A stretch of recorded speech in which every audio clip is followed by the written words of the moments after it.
And we're live. Welcome everyone to Afterburn Soccer Show. Excited to see you on with us. Of course, you can always share the stream as you found it. Share it with other FC Dallas fans, and we'll take your comments and questions live, whether you're on Facebook or YouTube or Twitter, whatever. We will respond, and you will help shape the show tonight. My name is Nathan Hill, the host here. You can follow me at Nathan J. Hill on Twitter. Our regular friend on the end is Jose. You can follow him at El Chico Carmona. Hello.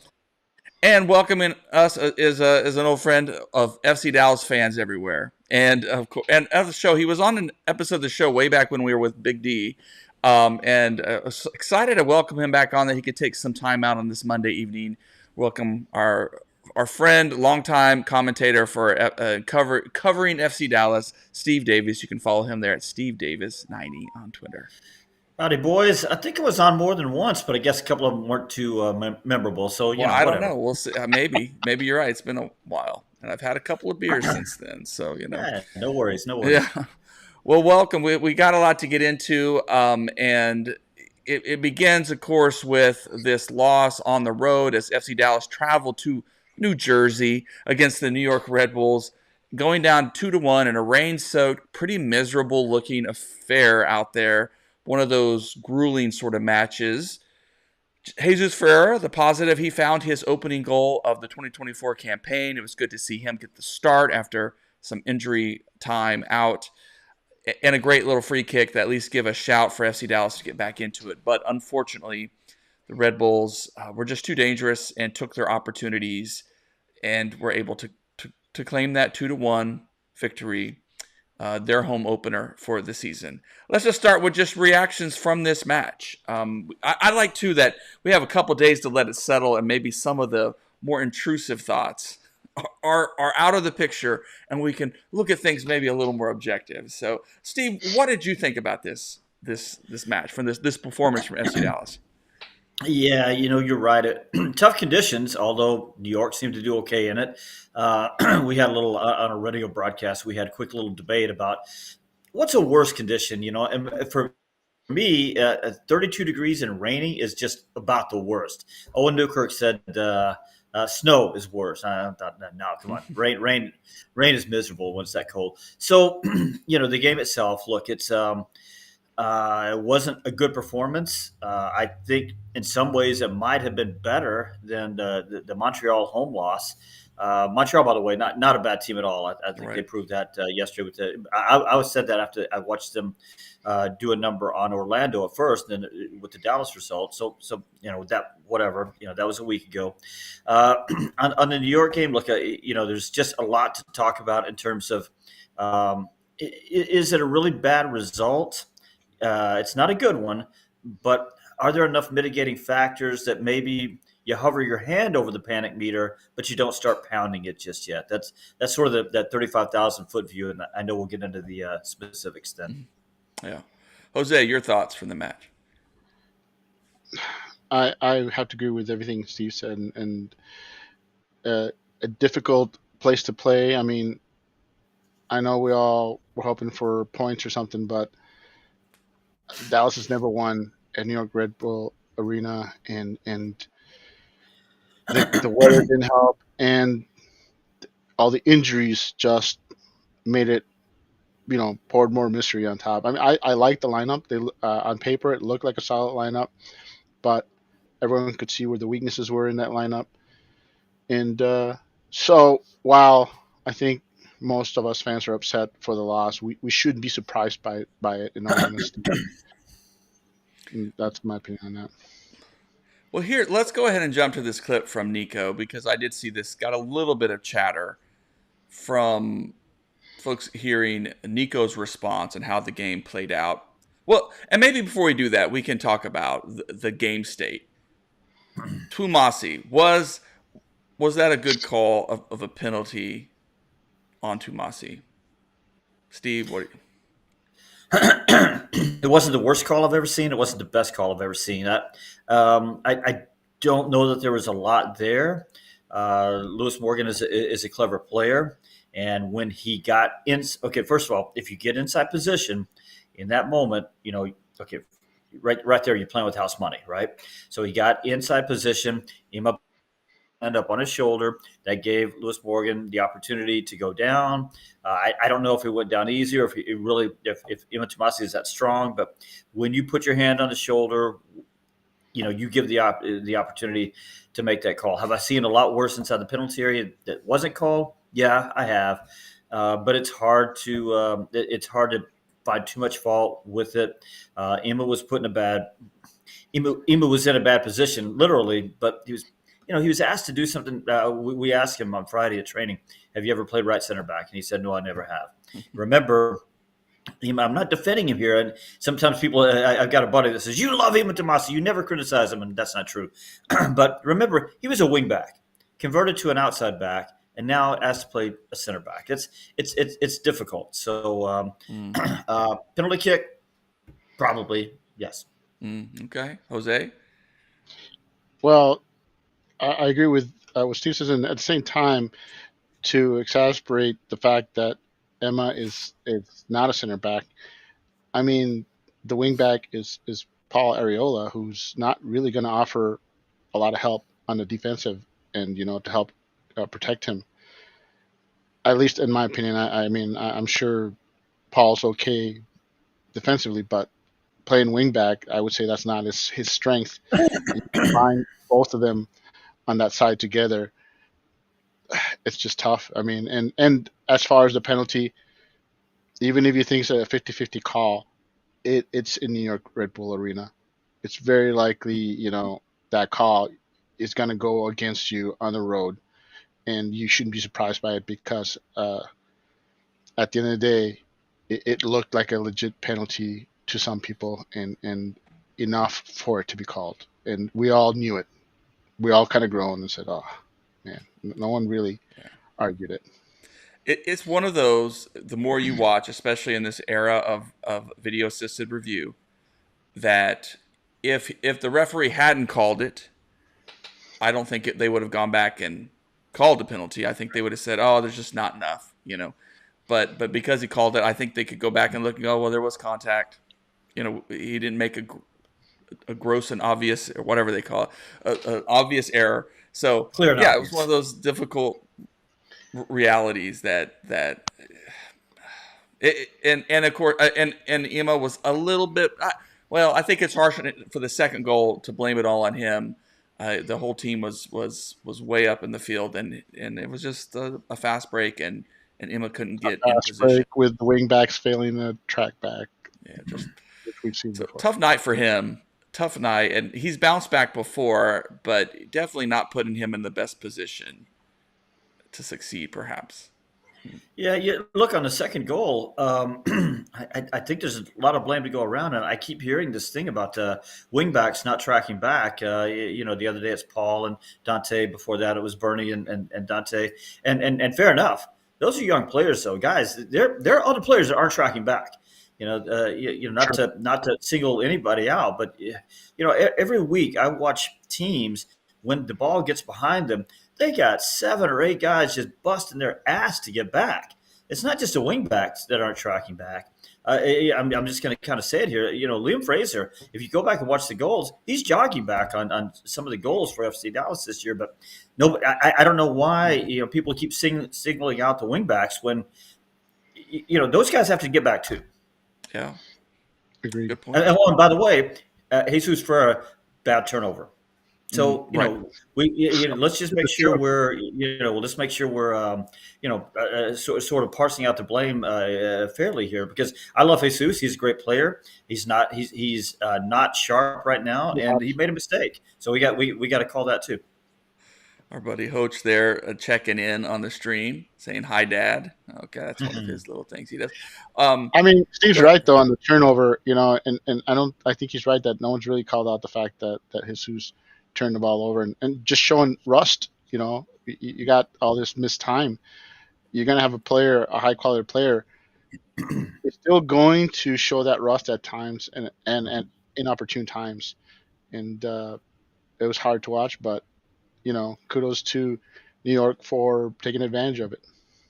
Well, let's jump now to this clip from Nico after the game, speaking to media and speaking to a reporter. Asked him, like, in one word to describe the game, and then to elaborate a little bit. Here's what Nico said.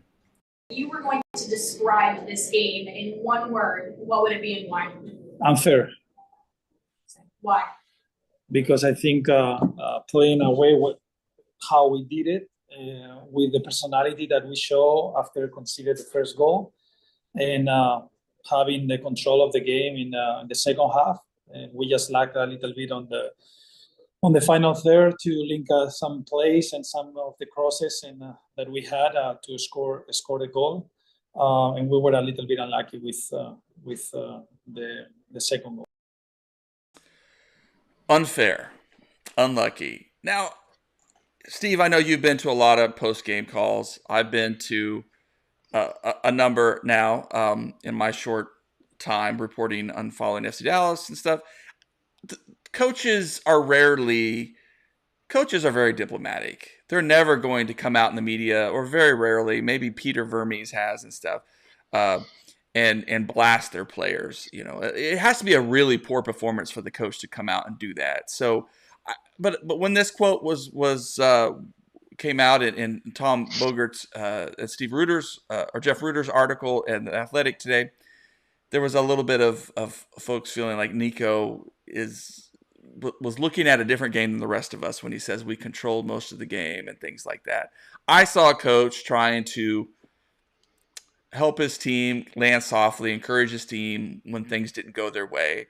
What was your take on that? Do you think that, the game was unfair for FC Dallas, or do you think Nico maybe had a little harsher words for the team after the match in the locker room? Yeah, somewhere in the middle, Nathan. I don't know that. Well, first of all, coaches walk a tricky balance, right? You know, as you said, you know what they say publicly might be different than what they say to the team, which might be different than what they then, like confide off the record.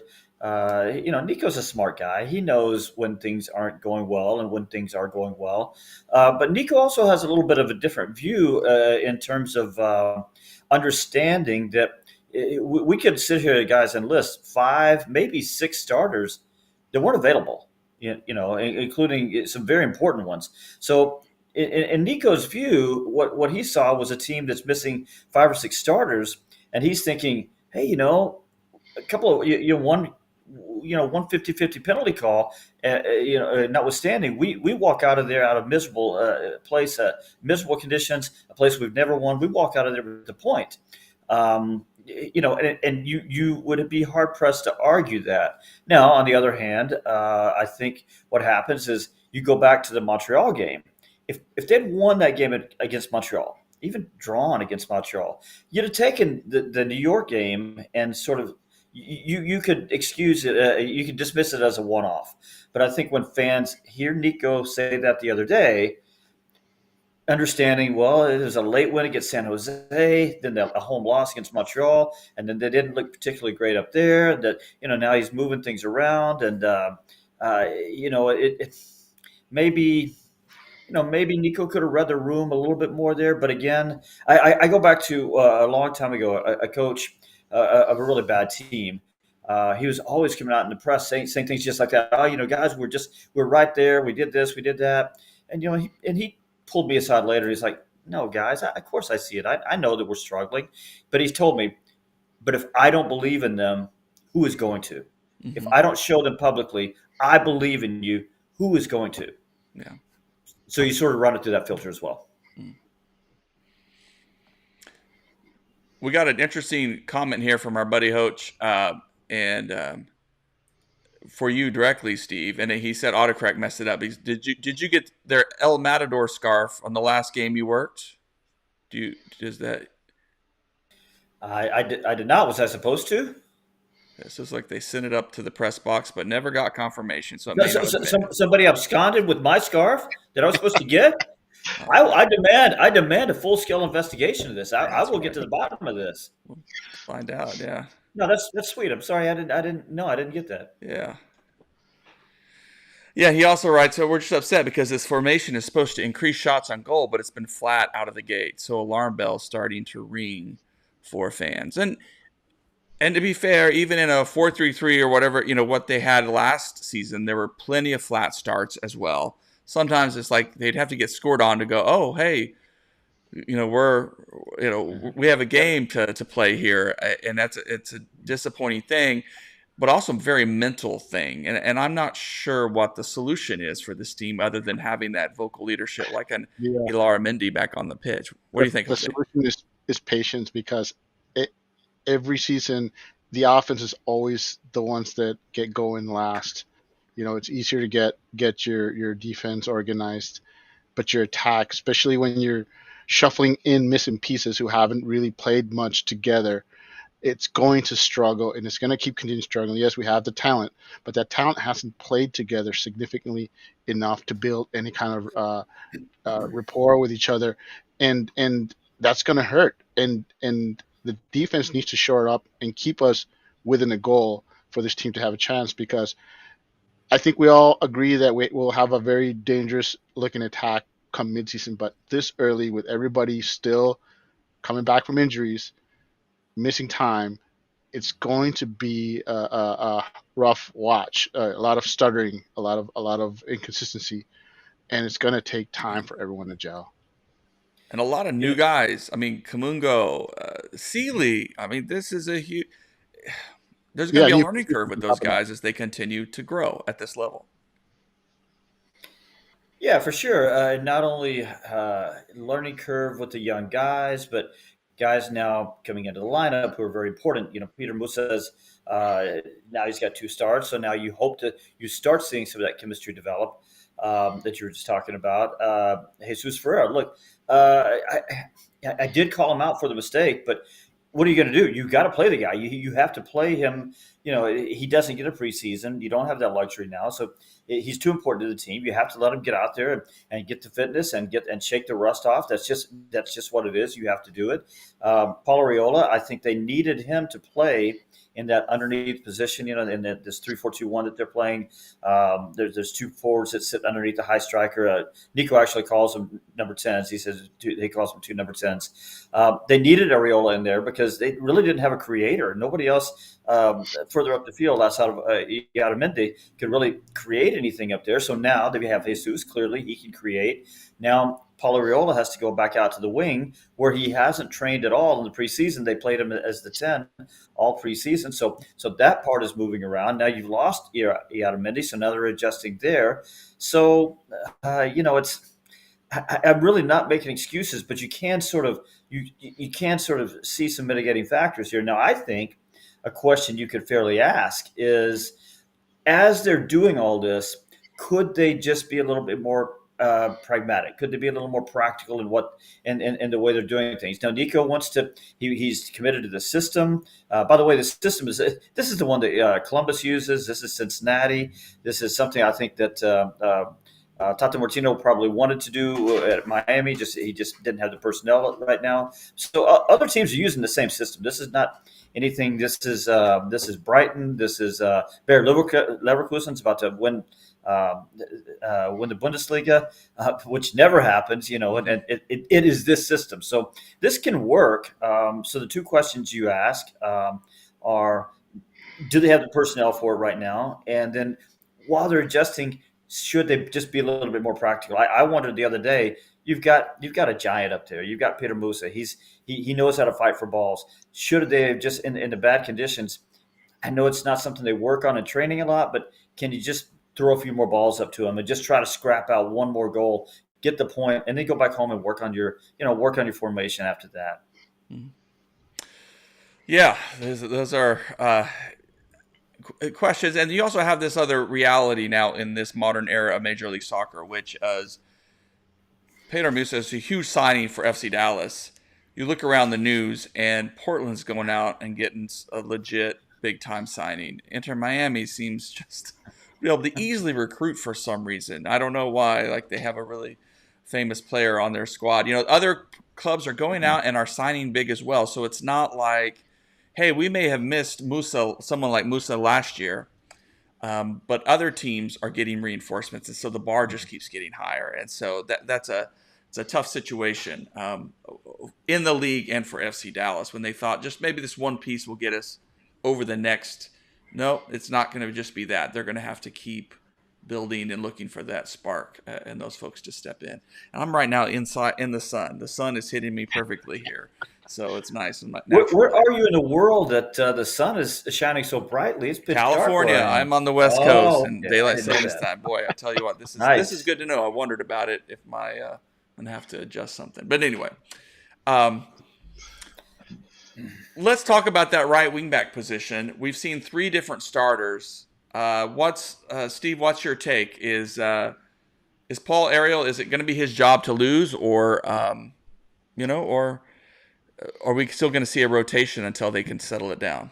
No, that's a good question. I think it's Paul's to lose right now. I think when we all heard 3-4-2-1, we thought, oh, they got it. They have a good one in Paul Arriola. I think he can do the defensive work out there. They needed him to play that number 10 position. I talked to him before the Montreal game, and he said, "I'm loving it here. I love that position.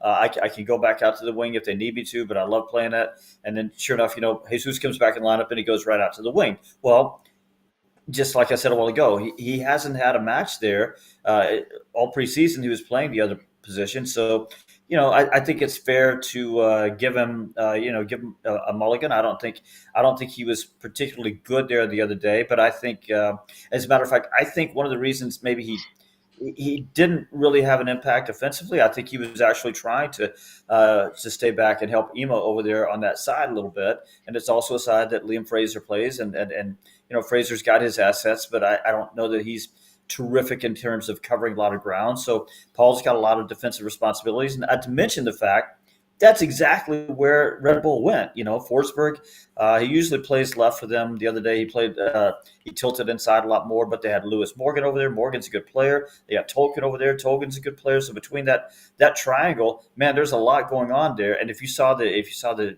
infographs, it was about 50% of the attack up there, and then the rest split between central and right, maybe even a little bit more. So there was a lot happening over there on that side.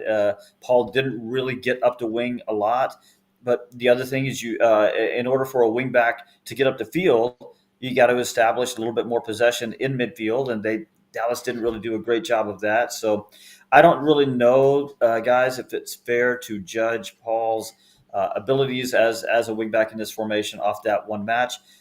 They get a home match coming up against Vancouver, and I think we all hope to see better. Mm-hmm. Jose, any thoughts on that wingback position? Well, I'm curious enough to see if Paul gets another shot at it. I thought he did a better job of it in the second half, and at least show signs of building on it. I mean, let's see what he can do with a couple of games under his belt at that position. Clearly, they want Kamungo in his spot up top, and that's probably a better fit for Kamungo, who's they're trying to find a place for him, and he's more likely to figure that position out than the wingback position where he's just looked lost. So it's Nico's trying to find a good place for everybody. He's got talent, and yeah, I think Paul will be there until whenever we get around to getting Giovanni Jesus back, who's the position's like tailor made for that guy, but he's still on the long list of players that are out.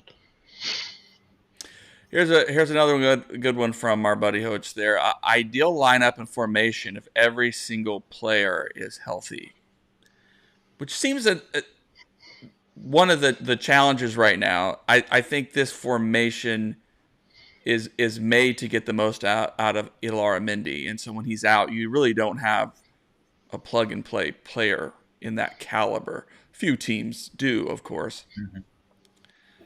But I'm guessing he is the key part, and then you would hope that maybe Paxton next to him, someone with that motor, that high energy in the midfield. Although we saw Fraser with Ilar Mendy a lot last season, so I don't know. And then Jesus as a number 10. What do you all think? What is the ideal lineup and formation if everyone is healthy? You want to tackle it first, Jose? Well, sure. I mean, based on the players that we have, your backline, you already know it's going to be Hunqua, and it's going to be Tafari and Ibiaga in the back. in the middle, right now, I would say from what I've seen, I would love to see Delgado and Ilara side by side. I honestly, right now, from what I've seen from Delgado, he looks like a guy who brings a lot to the table, and I think, considering the fact that Paxton can't get healthy and Frazier is solid but not dynamic, I think that would be my ideal pairing right now, based on just from what I've seen from Delgado. On the wings, I think you gotta give Dante time to settle in. He's still a kid. He's gonna have inconsistent performances. He's gonna have games where he looks like crap, but he's gonna have games where he performs. So he just needs time there. He's young. On the right side, of course, it's gonna be Giovanni Jesus, and on top, it's gonna be uh, Musa, Jesus, and Velasco. Those are the three guys that, if we ever get them up there together, should, in the second half of the season, cost complete nightmares for opposing defenses. But that's a long ways ahead. Well, I tell you what, I 100% agree about Delgado. I really like what I've seen so far. I can tell you that the coaches love him. Nico has talked to me about him before I ever saw him on the field, and then I see him on the field. And what he did the other day in terms of his ability to play forward quickly. Liam Fraser is a good player, but I think he has a little bit of a tendency to play safe. So his passes end up being lateral, just connecting passes. Whereas Patrickson Delgado came in, and maybe I'm being a little unfair there. Maybe his orders as he came in from the coaching staff was, you have to play forward. We're chasing the game now. But boy, he did. I mean, he comes in, he tackles. We know that. You see him for 10 minutes, you're like, hey, this guy loves to. He wants to go. He's a Carlos Grezzo starter kit. He wants to go tackle. And you remember with Grezzo, they had to tell him, yeah, you've already won the ball. You don't have to go win it again. And that's what Patrickson looks like to me. But then that Ajax training kicks in, and man, it's not a lateral pass. I mean, he's breaking lines and he's pinging balls, 30 or 40 yards forward. And all of a sudden, you saw Paul Arioli get up the field a little bit more. Well, why is that? Because Patrickson Delgado is willing to make that 30-yard pass, put him into a better position early, quick, without, before the defense has a chance to set up. And that's so valuable to a winger or a wing back. So I do really like that guy. Now, he's young. You ask him to come in as a starter. Right now, he's coming in. It's a little easier to come in at a game, and players are a little bit tired, and you've made some adjustments. So you ask him to start, and now you're expecting things. So it's a little bit more tricky than just that. But I sort of agree that if Paxton can't get back healthy really really quickly, and I just really hope he can. But if he can't, I want to see that same combo, because I think Patrickson Delgado, his 20-year-old legs, he can cover a lot of ground and keep Iatamendi from having to do so much running. Iatamendi covered more ground than anybody that first match, and he's got that in him. But if Patrickson Delgado can do that, do some of the dirty work, so that Iata is free just to do a little bit more of the deep line playmaking, I think that would set up really well. I just want to expand something a little bit further on Delgado starting. Knowing that Nico prefers to have a more stable midfield on the road, he would probably be rotating with Frazier starting road games and Delgado starting home games is I think is more realistic. I'm not saying Delgado should start every game, because he is young, and knowing how Nico likes his players, I have a feeling that a rotation with him in the future would more likely with him playing home games, and like I said, a veteran like Frazier starting on the road, which is usually what Nico prefers. Yeah, it's interesting. I don't know that I would necessarily see it that way. I think if you decide that Delgado is your guy, then you roll with him. And there's going to be, between Leagues Cup, Open Cup, there's going to be plenty of games to get to rotate players in. But I think if you decide Patrickson is your guy, then to be honest with you, I think Liam's a good player. I think Patrickson Delgado, what I've seen, he has a higher upside. So Agreed. Go ahead and get him in the lineup and get him going. But to your point, I think the rotation might be on the road. at the wingback position, maybe it looks a little different. Maybe on the road, you go with Marco Farfan over there, who's got a real If he's healthy. defensive mindset. What's that? If he's healthy. Yeah, no. I would anticipate he's going to be. I talked to him at training the other day, and I sort of made a joke. I said, Marco, I pointed to the field with all the other players, and he was running on the side with Kocha. And I said, Marco, you told me you were going to be out there this week instead of over here with running on the side with us. And he said, Steve, I'm dying. I will be there next week. I will be in training next week. And Nico said the same thing. So that was last week. So in that case, next week is this week. And I don't know that we'll see him start, but I bet we'll see Marco get on the field this week. Well, it's a great conversation. I think here, as our friend Hutch says, does that mean, Jose, Paul doesn't start? But I think too, that's this dialogue right now, this kind of issue. Like, you got this formation, you've got a roster with more depth, even despite the injuries than this team has had in a long time. Quality depth, and so Sebastian Letjet, we know he's a quality player still. He can do some things. Clearly, his role is changing. He is not. He'll get some starts here and there, I'm sure, as he did last Saturday. But it seems like some of these guys are going to have to adjust their playing time, since if this thing's going to get right, or they're going to have to meet what Nico.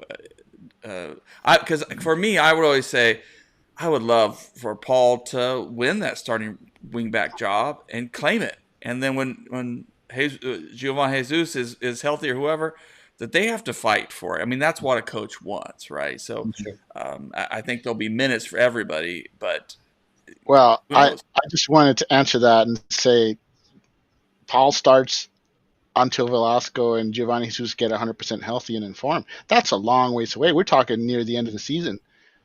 Plenty of time for Paul to stake his claim on the starting spot and force the other players to beat him out. So no, you don't trade him away. But it is an interesting subject to point out that we have so many players playing out of position that at one point do you say, okay, maybe we should trade this player away and bring in a player that can play that position. That's like a mid-season conversation. I think Paul's going to give everyone a chance to earn their spots. But if, say, come mid-season, we're still don't have a wingback performing, and Giovanni Jesus is still not available, maybe you trade somebody that doesn't fit what you're trying to do. We have way too many midfielders right now, even though some are unhealthy. But once Paxton gets healthy, and you're gonna have Paxton, Leggett, you're gonna have Ilara, you're gonna have Frazier, you're gonna have Delgado and Siki. That's 6 midfielders for 2 spots.